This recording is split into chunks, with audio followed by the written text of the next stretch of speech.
Welcome, fellow educators. Today I'll be discussing young carers in Australian primary schools. Cass et al. Defines young carers as children and young adults with informal caring responsibilities for other people, usually family members they live with, who have a chronic illness, physical or mental disability. Young carers are not considered a new phenomenon. Children and young adults are recognised to have always provided care for younger siblings or sick or disabled parents. But the need to name and identify young carers as a category for the purposes of policy development and support is relatively recent. Due to a lack of data, it is unclear whether or not there is an increase in these young carers in primary school educational settings or merely more awareness. However, the experiences of young carers and the impact on their well-being, stress, anxiety, distraction from schoolwork and difficulties developing or maintaining peer relationships highlight the need to give these young people a voice. The following two resources are suggested to support young carers who, 1, provide care for a sibling with additional needs, and 2, provide informal care for a parent experiencing emotional or psychological difficulties. The Australian Institute of Family Studies has reported that there are over 255,000 children and young people with additional needs living in Australia, with a high likelihood that these young people have at least one sibling.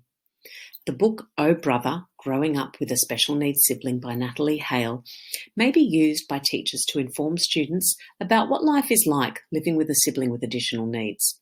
The book is intended to be studied in class, fulfilling a literacy unit for years 5 to 6, where students are intended to make connections between their own experiences and those of characters and events represented in the book. The book tells the story of an 11-year-old girl who must find unique ways to handle the various challenges brought on by having an older brother with additional needs. The girl learns to focus on her brother's many good qualities and that it's okay to take the rest in stride. Due to the deinstitutionalisation of children with additional needs, many more of these children are enrolled in mainstream schooling along with their siblings. Often these siblings find themselves in the role as carer before, during and after school. Students who take on the role as carer in school grounds may risk experiencing isolation from peers due to a lack of acceptance of the sibling, or misunderstanding the importance of such a responsibility. The resource may also be added to the classroom library for independent selection by students who may wish to revisit the topic. The resource would potentially support any carer sibling to feel a sense of pride for taking on this role. This resource aligns with AITSL Professional Standard 4, which is to create and maintain supportive and safe learning environments for students. Resource 2 is an informative fact sheet produced by the Children of Parents with a Mental Illness Initiative that highlights how primary schools are about more than just the education of students. They are often a gateway to the wider community and provide support for families and children. According to the Australian Institute of Family Studies, 1 in 5 people will experience mental illness, with the majority of these cases relating to anxiety and depression. Children of parents with mental health issues are considered to be in situations of moderate, high, or extreme risk of future mental health problems themselves.